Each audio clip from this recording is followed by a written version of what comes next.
Terus kita berusaha menjadikan nikmat-nikmat yang Allah berikan untuk terus mendekatkan diri kepadanya. Salat serta salam kita sampaikan kepada Nabi kita Muhammad sallallahu alaihi wasallam, Nabi yang menjadi uswah kita dalam menjalani hidup dan kehidupan ini. Jamaah yang dimuliakan Allah Subhanahu wa taala, suasana Syawal ini menjadikan kita harap-harap cemas,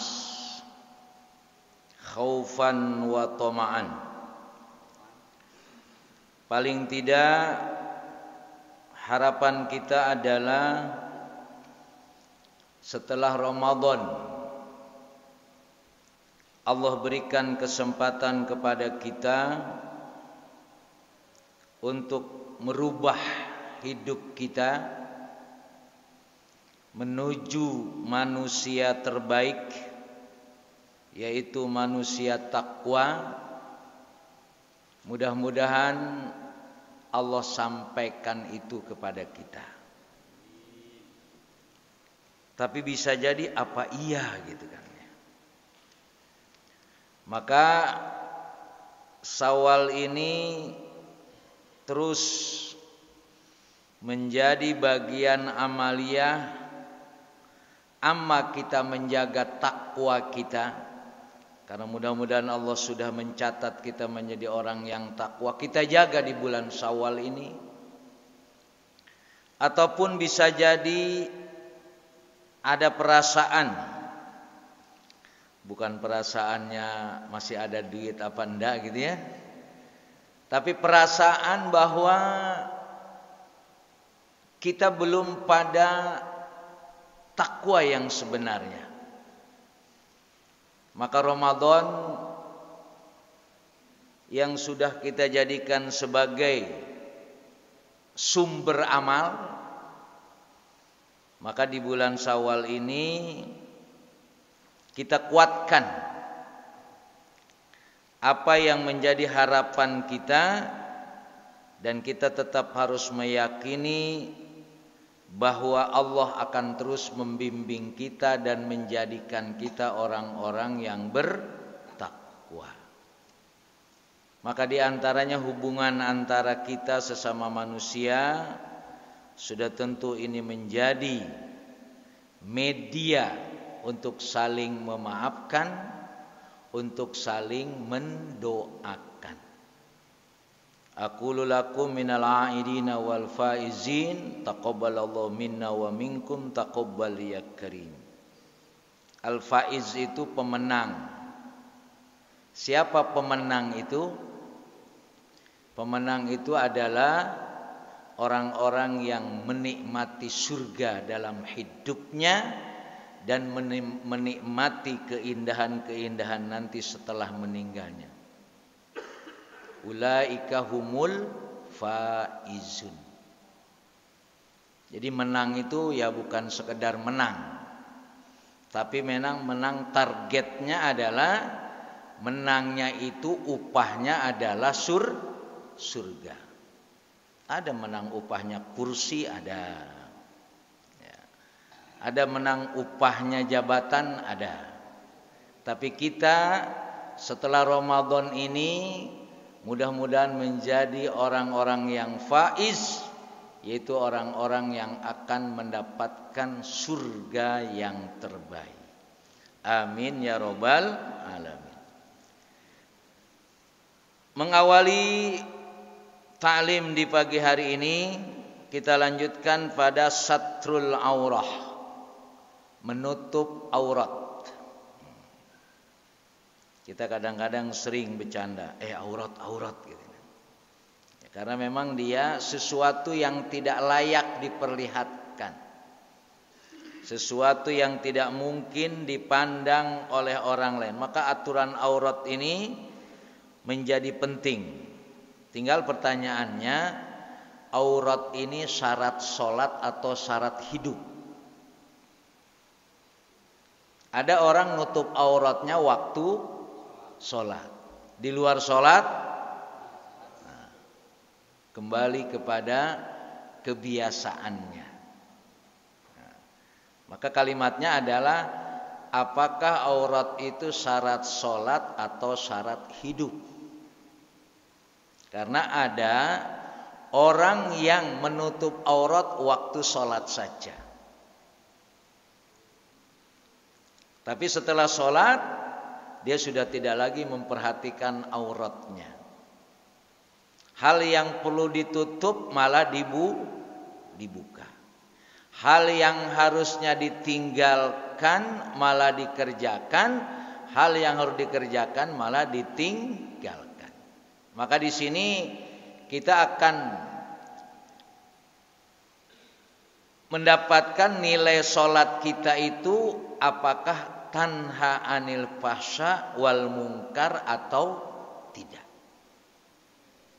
Ya memang aurat ini menjadi perdebatan, tapi sudah tentu dia adalah sistem yang ada dalam kehidupan kita. Makanya pertanyaannya tadi, ini pertanyaan umum, belum masuk kepada materi, apakah aurat itu syarat sholat atau syarat hidup? Artinya kalau dia syarat sholat, berarti harus tertutup auratnya. Kalau dia syarat hidup, maka dalam hidup dia harus menutup aurat. Ittafaqal ulama ala anna satral Allah fardun bi itlaq. Ulama sepakat bahwa yang namanya nutup aurat itu adalah wajib. Nutup aurat itu wajib. Wakhtalafu hal huwa syartun min suruti sihati shalah amla. Yang berbeda pendapat di antara ulama itu adalah apakah menutup aurat itu menjadi syarat sah salat atau tidak. Jadi kalau menutup aurat secara umum itu tetap ulama sepakat wajib. Tapi ulama berbeda pendapat. Sekarang kalau sholat enggak nutup aurat, sah enggak sholatnya?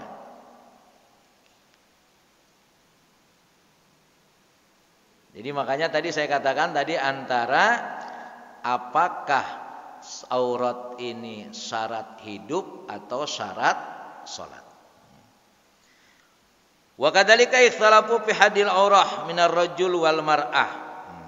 Juga nanti berbeda pendapat batasan aurat antara laki-laki dan perempuan. Yang sering membuka aurat itu laki-laki apa perempuan? Secara umum perempuan.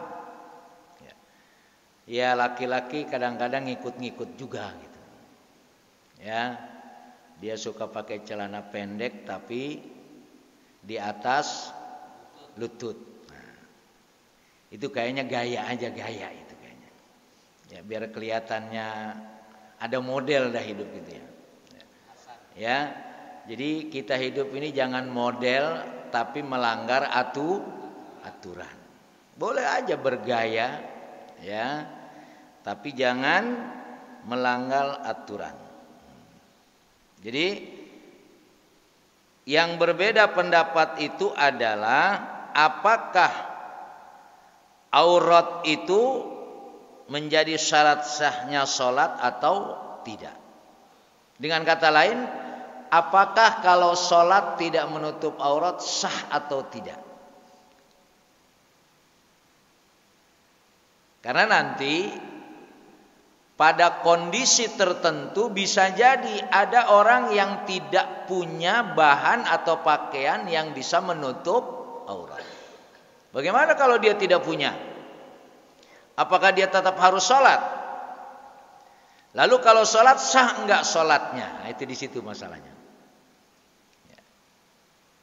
Jadi kalau dia menjadi syarat sah sholat, berarti kalau dia sholat tidak menutup aurat, sholatnya tidak sah.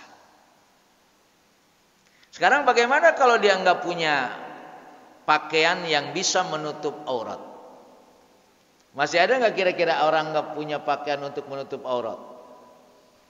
Mestinya udah nggak ada ya, mestinya. Tapi kalau mungkin di daerah pedalaman sana, ya ada kemungkinan karena dia belum biasa pakai pakaian. Ini dijadikan masalah oleh para ulama. Hal as-satru syartun min syurutis sihhati shalah. Apakah menutup aurat itu menjadi syaratnya atau sahnya salat? Wa dhahiru madhabu Malik annaha min sunanis shalah. Wa dhahaba Abu Hanifah wa Syafi'i ila annaha min furudis shalah. Menurut secara zahir, menurut Imam Malik, menutup aurat itu sunnah. Kalau sunnah boleh nggak ditinggalkan? Boleh. Ini pendapat Imam Malik bahwa menutup aurat itu min sunanis shalah. Dia tidak wajib. Maka artinya, andaikan pada keadaan tertentu nanti ada orang yang tidak menutup aurat, salatnya sah enggak? Sah. Kebetulan memang tidak ada bahan atau pakaian yang bisa menutup aurat. Kita jangan hanya berpikir kita sudah senang, masih ada enggak orang yang susah banget? Ada. Wa dhahaba Abu Hanifah wa Syafi'i ila anna min furudis shalah. Tetapi menurut pendapat Imam Abu Hanifah dan Imam Syafi'i bahwa menutup aurat itu adalah wajib. Ini ada perbedaan di sini.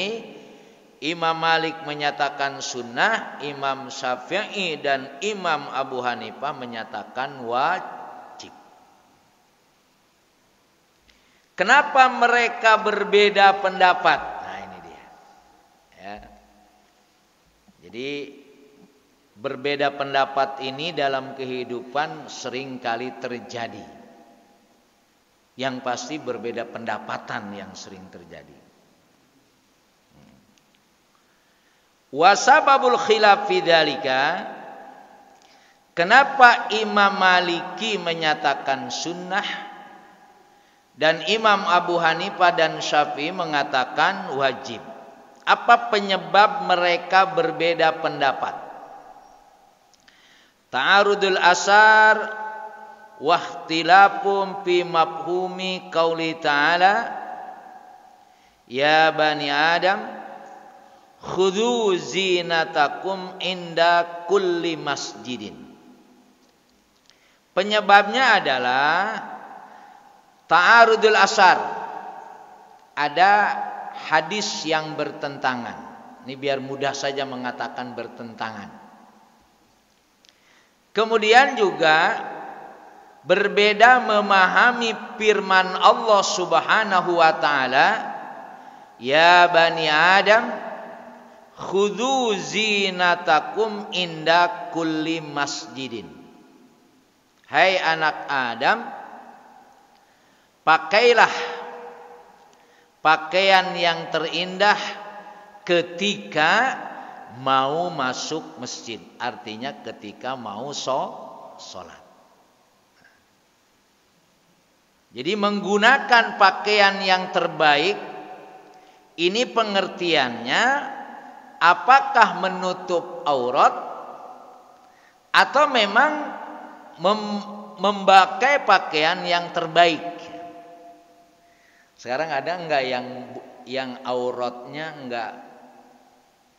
enggak tertutup tapi indah gitu, ada enggak? Bapak bisa membayangkan enggak? Ya. Dia pakai pakaian tidak nutup aurat tapi indah, ada enggak? Ngaku aja dah. Tetap indah enggak? Nah, tetap indah walaupun auratnya tidak tertutup. Nah, makanya ayat ini menjadi pemahaman yang berbeda. Jadi begitu orang berpakaian auratnya tertutup, indah banyak. Yang auratnya enggak tertutup, indah juga. Kira-kira. Ini untuk memahami. Karena kalimat indah ini adalah apakah dipahami harus tertutup auratnya atau tidak. Itu maksudnya di sini. Ya. Nah, sekarang kalau kita melihat seseorang auratnya tidak tertutup, tapi kayaknya enak dilihatnya nih. Berarti indah apa tidak? Secara perasaan indah. Nah, makanya di sini nanti antara perasaan dengan kebenaran itu hal yang harus dipastikan. Ya. Jadi kalimatnya di sini menjadi berbeda pendapat itu karena indah ini apakah pengertiannya menutup aurat atau tidak. Dan memang faktanya bisa jadi. Ya. Sekarang kita contoh aja, Bapak punya anak kecil dah. Ya, Bapak belikan pakaian. Apakah anak-anak kita yang kecil itu selalu auratnya tertutup? Enggak juga kan? Ya, minimal yang keteknya kelihatan lah gitu, tapi cakep juga nih pakaian. Kan kita bilang begitu tuh. Ya. Hanya melihat keindahannya dari sisi zahirnya. Nah, ini maka akan terus menjadi perbedaan. Halil amru bidzalika 'alal wujub au 'alan nadab. Nah, sekarang ketika Allah menyatakan ya ibna Adam khudhu zinatakum 'inda kulli masjidin, hai anak Adam, pakailah pakaian yang indah ketika mau sholat. Apakah perintah ini khudhu, ini kalau ada kata perintah, amr namanya. Ya. Apakah perintah ini menunjukkan dia wajib atau menunjukkan dia sunnah? Karena dalam teori ilmu usul fikih itu al aslu fil amri lil wujub, satu kaidah. Kaidah yang lain al aslu fil amri lin nadab. Tidak semua perintah itu pengertiannya wajib. Ada perintah itu pengertiannya sunnah. Nah, sekarang perintah yabna Adam khudhu zinatakum inda kulli masjidin ini perintah. Apakah perintah ini masuk kepada pengertian wajib atau kepada pengertian sunnah? Makanya kan perintah-perintah itu tidak semuanya wajib dan tidak semuanya sunnah.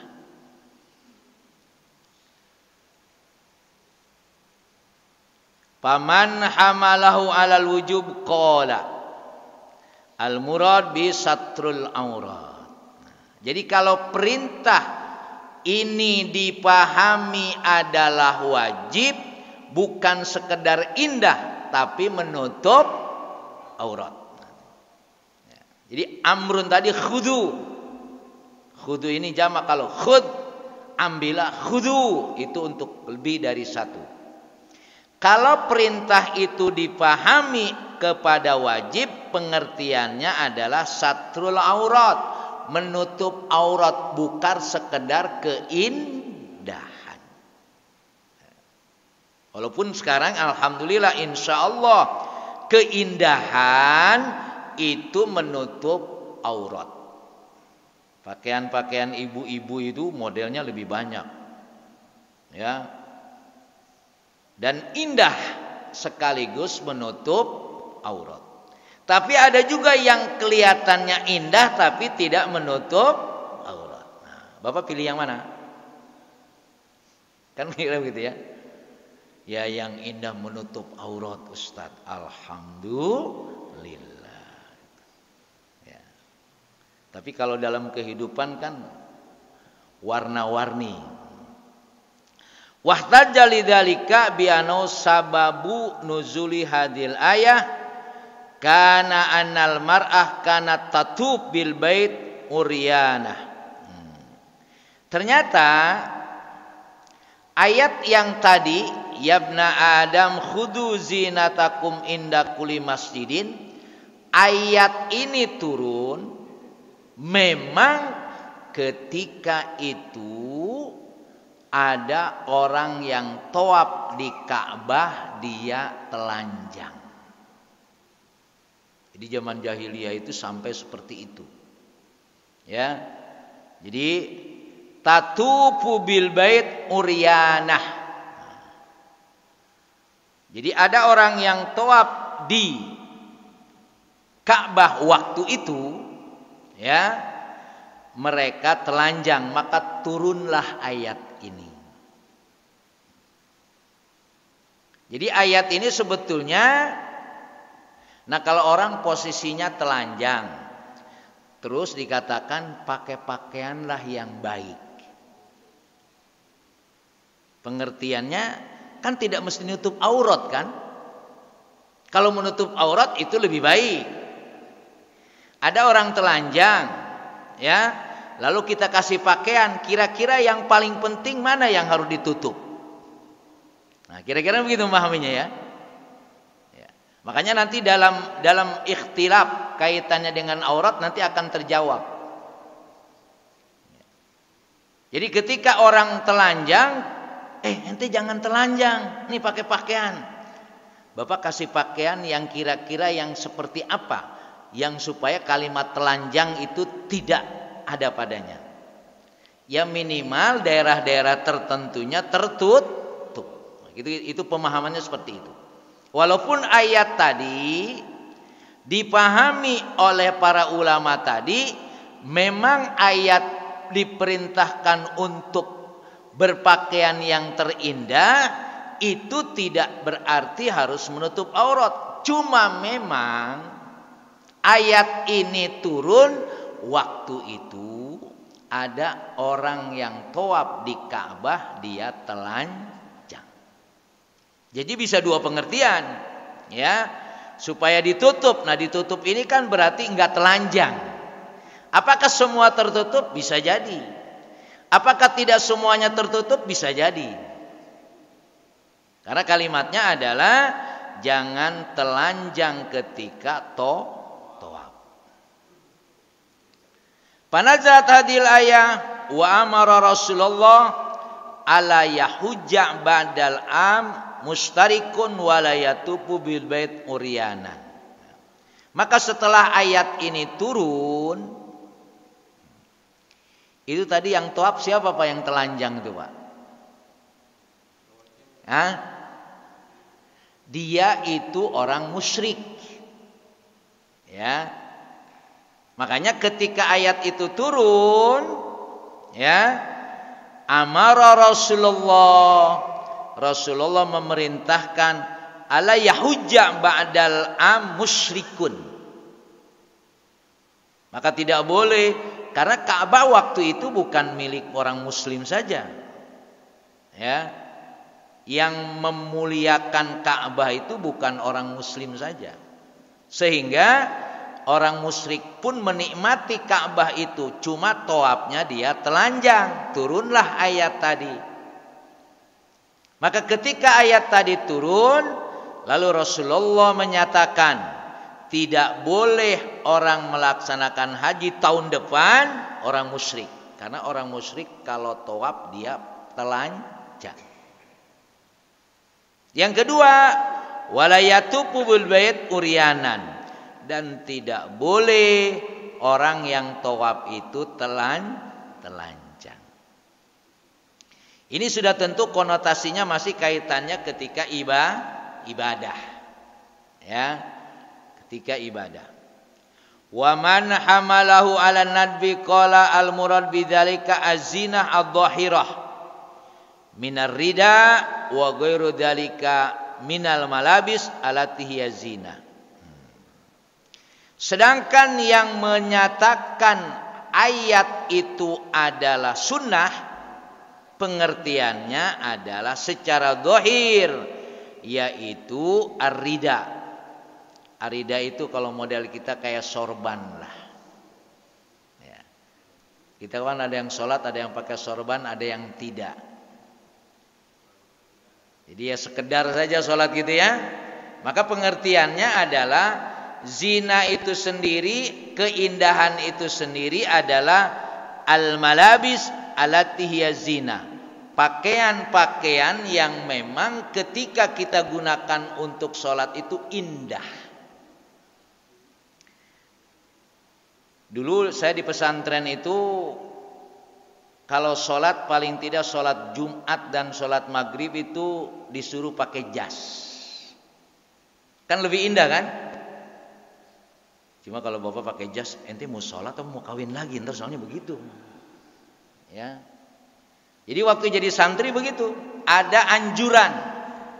Ya, anjuran supaya pakai jas paling tidak ketika sholat Jumat dan sholat Maghrib. Memang lebih gagah. Coba antum lihat santri itu ya. Kalau semua pakai jas itu, masya Allah, gagah betul. Ya. Nah, sekali-kali nanti jamaah Kuba ini hari apa gitu pakai jas. Ya. Ya. Tinggal nanti ketua DKM-nya berarti beliin jas gitu. Ya enggak, sendiri-sendirilah. Ada keindahan. Ya. Ada keindahan ketika kita menggunakan itu. Maka pengertiannya di sini sunnah itu bukan berarti tidak menutup aurat. Sunnah itu pengertiannya ada tambahan pakaian. Yang pakaian itu ketika kita sholat menjadi indah. Tadi kalau saya contohkan tadi. Ya. Ya makanya kan kadang-kadang mungkin sebagian para penceramah gitu kan ya. Masya Allah pakaiannya. Ada yang ustadznya demen oren aja itu kan. Ya, itu bisa jadi melihat keindahannya menurut dia. Supaya penampilannya lebih keren kan gitu ya. Nah, maka dia kalau kemana ceramah mesti pakai orange, nggak pakai yang lain. Maka dipanggillah ustadz oren. Ya, Ustadz Oren artinya apa? Ustadz jeruk berarti kan? Kan nggak enak juga sih kalau dipanggil Ustadz jeruk gitu kan ya. Nah, intinya di sini yang menyatakan itu sunnah pengertiannya adalah pakaian tambahan. Tetap dia menutup aurat. Ya. Tetap menutup aurat, tidak sekedar menutup aurat tapi ada tambahan pakaian. Jadi jangan dipahami adalah sekedar indah tapi tidak menutup aurat. Nah, ini harus dibalik ya. Indah tapi menutup aurat. Maka anak-anak kita terutama yang perempuan itu yang masih kecil-kecil itu ya memang kadang-kadang kalau kita kasih tutup aurat anak kagak betah juga sih memang. Ya, gerah dan lain sebagainya ya. Tapi paling tidak jangan terlalu dibuka lah, paling tidak ya keteknya nggak usah kelihatan lah gitu ya, paling tidak. Ini kadang-kadang anak kecil kan begitu dipakai kesakiannya ya, masih kecil justru dari awal dilatih ya. Walaupun memang kita ngelihatnya tidak terlalu indah, lebih indah kalau keteknya kelihatan buat anak kecil nih. Nah kalau anak kecil aja indah, apalagi yang gede nanti malah begitu nanti ya. Nah, itu masalah nanti begitu. Jadi pakaian tambahan minar rida wa ghairu dzalika minal malabis allati hiya zina. Wahtadza lidzalika bima jaa fil hadis min annahu kana rijal yusalluna ma'an nabi alaihi wasallam akidi azrahum ala anakim kahiatis sibyan. Dan itu juga didasarkan pada orang-orang sholat bersama Rasulullah Lalu mereka memakai pakaian yang pakaian itu diikat di leher. Ya, kalau kita seperti sorban lah. Ini kan kita belum terbiasa kalau mau pakai sorban kayaknya kayak ustadz ada gitu ya. Itu urusannya urusan sunnah sebetulnya. Urusan kebiasaan mengikuti sunnah. Dan kelihatannya lebih indah. Ya, cerminannya adalah ada keindahan pada pakaian itu. Wa yuqallin nisa la tarfa'na ru'usakunna hatta yastawi ar-rijal julusan. Jadi pakaian itu di samping dia adalah memiliki nilai indah, juga auratnya tertutup sempurna. Qalu walidzalika man lam yajid ma bihi bisatri auratihi lam yakhtalif bi annahu yusalli. Nah, sekarang pertanyaannya, bagaimana kalau ada seseorang sholatnya tidak menutup aurat? Boleh atau tidak? Boleh sudah tentu. Ya. Kalau tidak ada maksudnya. Ya. Jadi dalam bahasa ada darurat. Jadi bisa jadi dalam keadaan tertentu kita tidak mendapatkan hal-hal yang bisa menutup aurat, tetap boleh sholat. Ya, bisa jadi mungkin pakaiannya kebakaran dan lain sebagainya, dan pokoknya tidak ada yang bisa menutup aurat ketika dia sholat. Maka dengan dipahami dia sebagai keindahan saja, berarti boleh. Tapi kalau kita sholat tanpa wudu boleh enggak? Enggak ada air, enggak boleh, tayamum. Bisa membedakan ya? Kalau sholat tidak menutup aurat karena memang tidak ada yang bisa kita pakai, tetap dia boleh sholat walaupun auratnya tidak tertutup. Karena pengertian tadi dipahami adalah sunnah. Ini untuk mengaitkan pengertian hukum pada keadaan tertentu. Karena tidak bisa kita jadikan hukum ini harus begini. Kan dalam kaidah itu al-hukmu yaduru ma'al illati wujudan wa adaman. Adanya hukum itu tergantung ilatnya. Saya enggak punya pakaian yang bisa menutup aurat. Nah, berarti kalau dipahami itu adalah sunnah, maka boleh dia tidak menutup aurat ketika sholat. Itu memahaminya seperti itu, ya, supaya kita tidak menjadikan wajib menutup aurat. Nggak ada pakaiannya, ya udah nggak usah sholat, kan tidak begitu memahami. Tetap dalam kaitan ini tetap dia harus sholat. Tapi kalau saya tidak ketemu air buat wudu, ada jalan keluarnya, tayamum. Nggak ada debu, nggak mungkin. Ya, pasti bisa tayamum. Itu memahami kalimat yang pengertiannya bahwa khudzu zinatakum inda kulli masjidin ini dia dipahami sunnah, pengertiannya adalah andaikan pada keadaan tertentu tidak menutup aurat, maka sholatnya tetap sah. Tapi kalau sekarang itu wajib, nah kalau wajib berarti kalau dia sholat tidak menutup aurat berarti sholatnya tidak sah. Ini untuk mengantisipasi akan terjadi hal-hal yang bisa jadi pada keadaan tertentu orang tidak memilikinya tadi.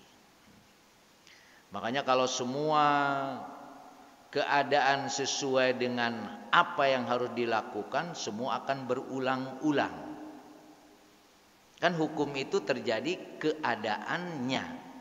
Nanti misalkan untuk supaya menang jadi presiden pokoknya curang aja. Dulu juga curang jadi presiden, sekarang curang lagi, kan gitu. Curang itu harus atau memang menjadi syarat, kan gitu loh. Nah, makanya kalau dulu curang menang, ya, akhirnya curang lagi, menang lagi. Nah, kita lihat nanti pengumumannya, yang curang menang apa enggak gitu. Karena itu sudah menjadi hukum kan seolah-olah kan? Enggak ada. Kita lihat nanti, ya. Kita lihat. Artinya keadaan itu diciptakan atau memang harus begitu? Keadaan itu diciptakan atau memang harus begitu? Memahami keadaan yang sebenarnya. Sama dengan kita. Bapak kalau sholat tidak berjamaah ke masjid, kenapa coba? Bapak kan ini ketika terdengar suara adzan, Bapak tidak ke masjid. Kenapa tidak ke masjid? Saya biasa nggak ke masjid sih. Apa itu yang mau jadi pakai dalil? Nggak ke masjid juga nggak apa-apa kok, boleh sholat.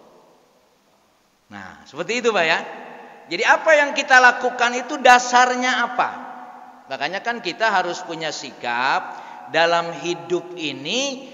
Kita hanya melaksanakan apa yang Allah dan Rasul perintahkan. Memang tadi ketika perintah itu ada yang wajib, ada yang sunnah. Perintah itu amrun itu tadi, ya. Jadi Bapak kalau baca Quran ada kata perintah, ya, amrun namanya dalam bahasa Arab itu dalam bahasa hukum sudah ada amar namanya. Itu sama itu, amar itu ya amrun dari kata perintah. Memang perintah itu ada wajib, ada sunnah. Sekarang sholat sunnah, qobliyah, ba'diyah, itu kan sunnah. Boleh nggak ditinggalkan? Secara hukum, boleh.